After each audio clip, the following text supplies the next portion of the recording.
አደገኛ የዘንዶ ምላስ ያላቸው ሰዎች አሉ። እነሱ የሚናገሩት ቃል እንዳይጎዳን ከጀርባችን ሆኖ ሄይ አትስማ ቀጥል ይልሃል። ብዙ ማዋረድ ክብር የሚነካ ስድብና እርግማን የሚጎርፍበትን ኤርምያስን እግዚአብሔር እንደዚህ ያለው መንፈስን ደግፋለሁ፣ አእምሮህን ደግፋለሁ፣ ልብህን ደግፋለሁ።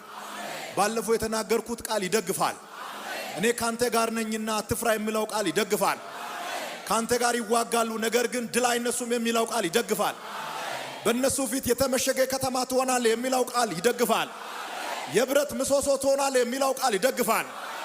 የናስ ግንብ ትሆናለህ የሚለው ቃል ይደግፋል። ቃሉን አስባለው እግዚአብሔር የሰዎችን መርዛማ ቃል ሳይሆን የእግዚአብሔርን ቃል አስብ። ኢሳይያስ፣ ሕዝቅኤል፣ ዳንኤል ኤርምያስንም ጨምሮ እነዚህ ነቢያት ስለ እግዚአብሔር በኃይል የሰበኩ ናቸው። ነገር ግን የሰበኩበት መንገድ ይለያል። ኢሳይያስ ስለ ጌታ ድነት ሲናገር፣ ሕዝቅኤል ስለ ጌታ ክብር ይናገራል።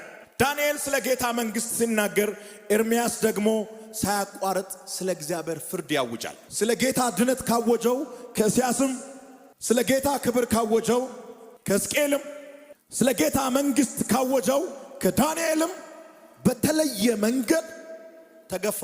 ከእግዚአብሔር ጋር ቁም፣ እግዚአብሔር ካንተ ጋር ይቆማል። እስኪ አሜን ይበል አንድ ሰው። እግዚአብሔር ለከባድ ተግባር አሰማራው ኤርምያስን። ትዕግስት የሚጠይቅ መቆምን የሚጠይቅ በብርታት መዋጋትን የሚጠይቅ ስለሆነ በርታ፣ ታሸንፋለህ።